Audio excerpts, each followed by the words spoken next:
दरअसल मीठापुर से मौली और गया के रास्ते झारखंड तक जाने वाली 4 लेन एलिवेटेड सड़क का मुख्यमंत्री नीतीश कुमार ने उद्घाटन किया। इस मौके पर बिहार के उप मुख्यमंत्री सम्राट चौधरी और उप मुख्यमंत्री विजय सिन्हा, पथ निर्माण मंत्री नितिन नवीन सहित कई मंत्री मौजूद रहे। इस दौरान मंत्री नितिन नवीन ने कहा कि जाम से निजात दिलाने के लिए लगातार सरकार काम कर रही है। देखिए, ये अपने आप में माननीय मुख्यमंत्री जी की एक बड़ी सौगात है बिहार वासियों को। मीठापुर मोहली बनने से इस पूरे पैच को आप देखेंगे तो पुनपुन हम 10 मिनट में पहुंच पा रहे हैं, और यहाँ से अगर यही पुनपुन जाने में 45 से 50 मिनट लगता था। जहानाबाद, वहाँ से फिर गया, और साथ में आप कह सकते हैं रांची तक के लिए जो पटना शहर से निकलने में काफी समय लगता था, अब सीधे बाईपास से आप निकल सकते हैं और 0 माइल के जाम में भी आपको फंसने की आवश्यकता नहीं है। तो कहीं ना कहीं एक सुगम रास्ता बिहार वासियों को मिल रहा है। करीब 11 तेजस्वी यादव ने प्रेस कॉन्फ्रेंस में बिहार की मौजूदा सरकार पर जमकर हमला बोला। उन्होंने कहा कि 20 वर्षों से जनता मौजूदा सरकार से परेशान है और अब बदलाव चाहती है। मुख्यमंत्री नीतीश कुमार पर निशाना साधते हुए उन्होंने कहा कि अचेत अवस्था में बताया और कहा कि परिवारवाद के नाम पर सब अपने लोगों को एडजस्ट कर रहे हैं। किसी पे नहीं, कितना आरोप लगा, कितना लूटा है लोग, कितना पे मुकदमा चल रहा है, कोई फर्क नहीं पड़ता। कितना अपराधी है, बीजेपी में जाता है तो धुल जाता है, कोई कार्रवाई नहीं, कोई मतलब नहीं रह गया। आम सी बात है भाई, ये तो होता रहता है, ये तो चलता रहता है। ऐसी सोच को बिहार के लोगों से अपील करते हैं, ऐसी निकम्मी सरकार को, भ्रष्ट सरकार को बदले। कोई अकाउंटेबिलिटी नहीं है, परफॉर्मेंस बेस्ड ट्रांसफर पोस्टिंग नहीं है पूरे बिहार में। अच्छे अधिकारियों को बाहर कर दिया जाता है सिस्टम के, और जितने भ्रष्ट अधिकारी हैं उनको सिस्टम में लाया जाता है। बिहार के डिप्टी सीएम विजय सिन्हा ने तेजस्वी यादव सहित उनके परिवार पर बड़ा जुबानी हमला बोला है। विजय सिन्हा ने कहा कि वंशवाद और परिवारवाद की राजनीति करने वाले आज सरकार पर तंज कस रहे हैं। अपने पिताजी से पूछें कि साला साली बहनोई ससुराल बाद के जो पूरी सरकार बना लिए थे, ये वंशवादी परिवारवादी सोने का चम्मच लेकर जन्म लेने वाला अनुकंपा की राजनीति करने वाले लोगों की भाषा है। ये लोग जब भी आते हैं तो अपने अगल बगल के लोगों को, अपने सगा संबंधी को ही सत्ता सौंपते हैं और सत्ता का सुख प्रदान करते हैं। ऐसे मानसिकता के लोग राजद कांग्रेस के ज़्यादा हैं। बीजेपी जदयू में इस मानसिकता के लोग नहीं हैं, और मुख्यमंत्री नीतीश कुमार जी इस तरह के कार्य में विश्वास नहीं रखते। बाबा साहब का अपमान किया गया, लालू यादव ने जो तस्वीरें आई सर, उस पर अब तक कोई जवाब लालू यादव की तरफ से नहीं आया। लालू यादव जी कभी भी शराफत, इंसानियत और अपने महापुरुषों का सम्मान नहीं किए। ये अराजकता के प्रतीक हैं, ये अपराध और भ्रष्टाचार के पोषक हैं, नायक हैं। इसलिए उनके मानसिकता में जिंदगी के अंतिम क्षण में भी उनको सुधार की गुंजाइश। तेजस्वी यादव के जमाई आयोग बनाने को लेकर बिहार में सियासी भूचाल आ गया है। दरअसल भाजपा प्रवक्ता प्रभाकर मिश्रा ने बड़ा हमला बोलते हुए तेजस्वी यादव को कहा कि बिहार के मुख्यमंत्री नीतीश कुमार टायर्ड नहीं है, टाइट मुख्यमंत्री है। हम पार्टी के राष्ट्रीय प्रवक्ता श्याम सुंदर सरन ने तेजस्वी यादव के बयान पर कहा कि तेजस्वी यादव को जमाई आयोग बोलने से पहले भोजी आयोग की मांग सरकार से करनी चाहिए। जो भी आयोग में बने हैं वह सब पढ़े लिखे बने हैं और सबको काम के आधार पर उनको जिम्मेदारी मिली है। वहीं कांग्रेस प्रवक्ता ज्ञान रंजन ने कहा कि चिराग पासवान बिहार फर्स्ट, बिहारी फर्स्ट कहते हैं वहीं, लेकिन चिराग पासवान की पार्टी में पहले फैमिली फर्स्ट, वहीं मांझी जी के पार्टी में पूरे ब्रह्मांड में कोई मायने नहीं रखता। वहीं एलजेपी रामविलास के मुख्य प्रवक्ता राजेश भट्ट ने कहा कि तेजस्वी यादव को कोई नैतिक अधिकार नहीं है। जब टिकट बांटने की बात आती है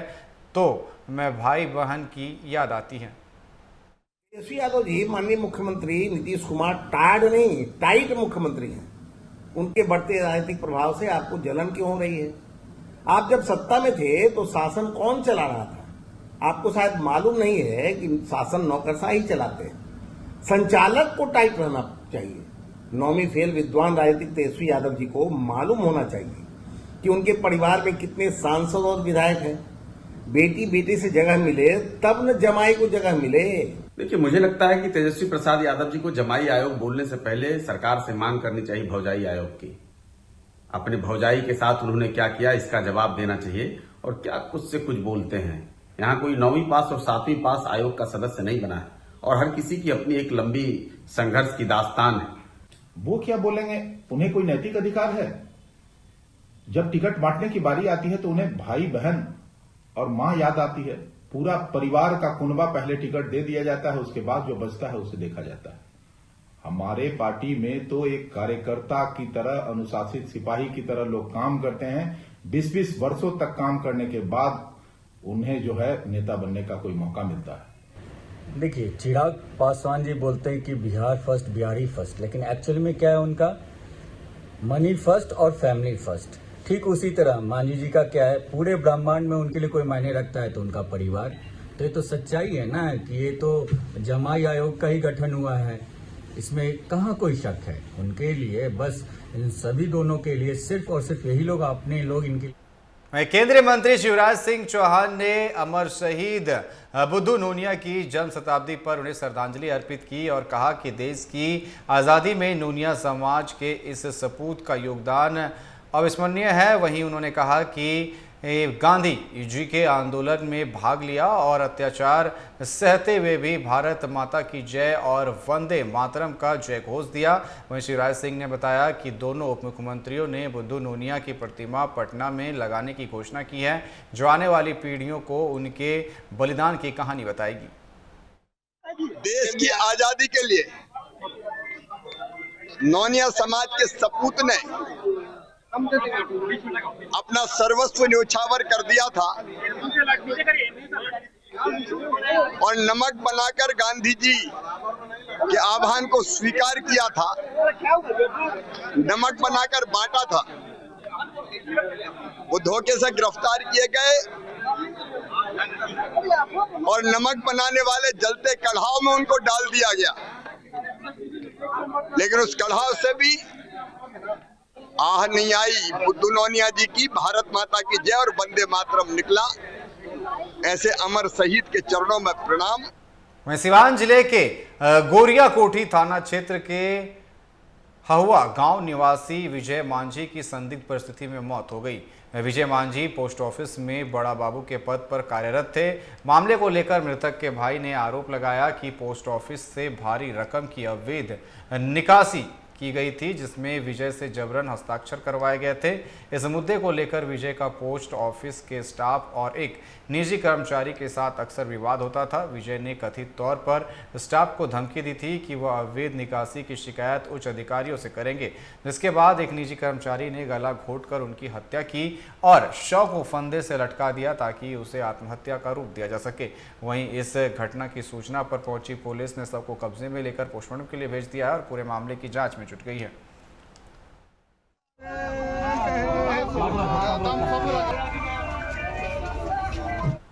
भागलपुर के कोशिकीपुर दियारा में आपसी रंजिश में पशुपालक दहियार मुक्ति शाह को अज्ञात बदमाशों ने गोली मारकर गंभीर रूप से घायल कर दिया, जिसे मायागंज अस्पताल ले जाने के दौरान रास्ते में ही उसकी मौत हो गई।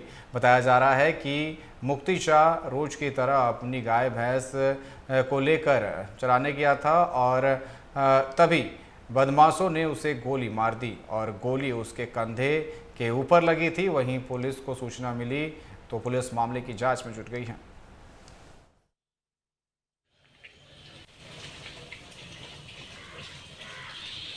शेखर यादव से कोई डिब्बा का बतावती हुआ था, उसके बाद दूसरे रात को गोली मार दिया गया। मकई जोगने के लिए वहीं गया था खेत में। ये शेखर यादव कौन है? शेखर यादव बाहर का रहने वाला है, यहाँ भैंस लेकर के रहता है अपना दिरा। क्या किया था जो गोली मार दिया? कुछ नहीं किया था, वही डिब्बा का एक दिन पहले बतावती हुआ है। और जब वो गोली मार करके जब पापा मेरे घर आए तो तो बताया कि ऐसे ऐसे बात है, शेखर यादव से एक दिन पहले हमको विवाद हुआ है। हम ये पूछे गोली कौन आपको मारा है, ये नहीं बताया। हम बोला कि बताते हैं, बस इतने में हॉस्पिटल आते आते खूब खुतबा खोके वैसा वैसा करे। हम कहे केच के बोल तब कबाड़ी खोल बोल कबाड़ी गोली खुलते तब कबाड़ी खोल। अच्छा हिम्मत बनी कबाड़ी खोलने के बाद की होला गोली मारी बोली। बक्सर जिले के मुशफ्फिल थाना क्षेत्र के चोशा नगर पंचायत इलाके में आकाशीय बिजली गिरने से 3 लोगों की मौत हो गई, जबकि 4 अन्य घायल बताए जा रहे हैं। इस घटना में एक मवेशी की भी मौत हो गई। ये हादसा 2 अलग अलग स्थानों पर हुआ। बताया गया कि गंगा किनारे पीपल के पेड़ के नीचे कुछ लोग बैठे थे। इसी दौरान अचानक बूंदाबांदी और तेज मेघ गर्जन शुरू हो गई और तभी बिजली गिर गई। मौके पर ही 2 लोगों की मौत हो गई और एक अन्य घायल हुआ। वहीं फिलहाल घायलों का अस्पताल में इलाज चल रहा है।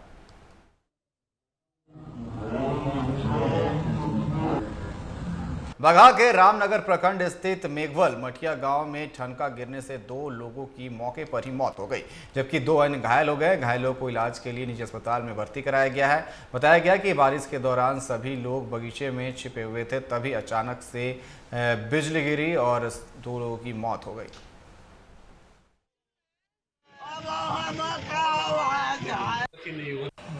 2 आदमी आए हुए थे अस्पताल में जो मृत थे, लेकिन लोगों से द्वारा बताया गया कि ठनका गिरने से तो दोनों आदमी की मौत हुई है।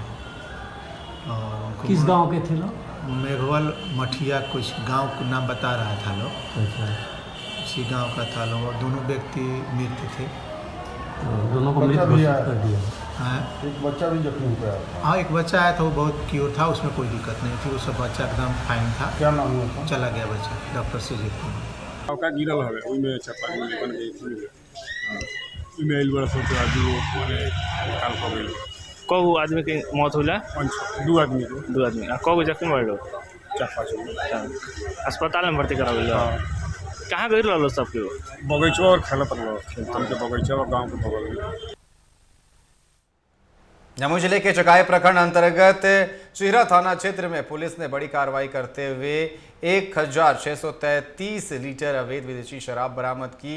एक पिकअप बोलेरो वाहन से शराब के साथ कीपैड मोबाइल भी जब्त किया गया है। वहीं 2 तस्करों को भी गिरफ्तार किया गया है। यह कार्रवाई गुप्त सूचना के आधार पर पुलिस अधीक्षक के नेतृत्व में की गई। बताया गया कि शराब तस्करी में एक हुंडई क्रेटा कार से लाइनर का भी इस्तेमाल किया जा रहा था, जो अंधेरे का फायदा उठाकर फरार हो गई।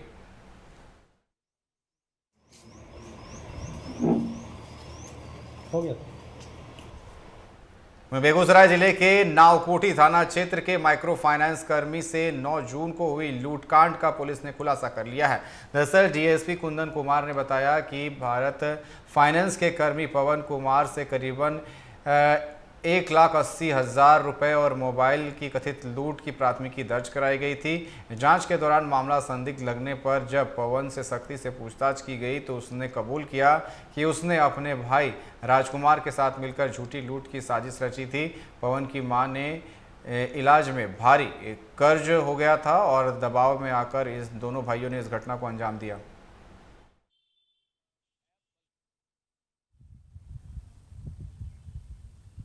का हार्दिक स्वागत है।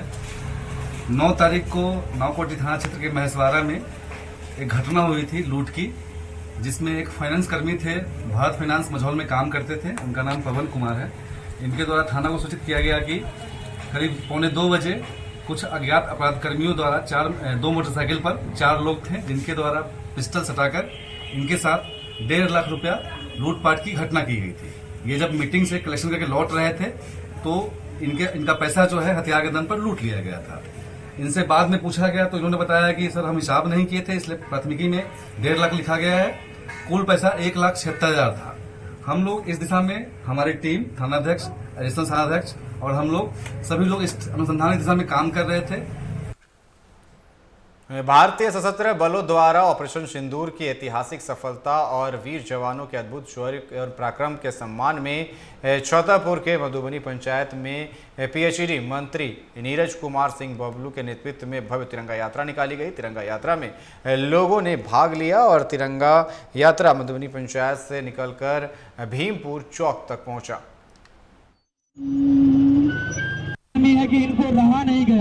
चलिए सभा में निकाली गई है, क्या संदेश देना चाहेंगे लोगों को? छातापुर विधानसभा में ऑपरेशन सिंदूर के बाद ये तिरंगा यात्रा निकाला गया है। बाकी पूरे देश में तिरंगा यात्रा निकल रहा है, लेकिन छातापुर में ये तिरंगा यात्रा कुछ अलग तरीके से निकाला गया है। यहाँ हिंदू मुस्लिम सब भाई मिल करके और देश के सपोर्ट में, ऑपरेशन सिंदूर के सपोर्ट में तिरंगा यात्रा निकाला है। इन्होंने संदेश दिया है हम हिंदू मुस्लिम सब भाई भाई हैं और कोई बीच में हमें अलग नहीं कर सकता है। वहीं छातापुर के मदरसा जामिया मस्जिदिया दारुल कुरआन परिसर में वक्फ संशोधन बिल को लेकर एक बैठक आयोजित की गई। इस दौरान वक्ताओं ने कहा कि हज़रत अमीर ए शरीयत मौलाना अहमद वली फैज़ल रहमानी के आह्वान पर वक्फ संशोधन अधिनियम 2025 के खिलाफ आगामी 29 जून को पटना के गांधी मैदान में वक्फ बचाओ और दस्तूर बचाओ सम्मेलन होगा। सम्मेलन में अधिक से अधिक लोग शामिल होंगे, इसे लेकर विचार विमर्श किया गया। मौलाना शमसी ने कहा कि इस सम्मेलन का उद्देश्य वक्फ संपत्ति और शरीयत की रक्षा करना है।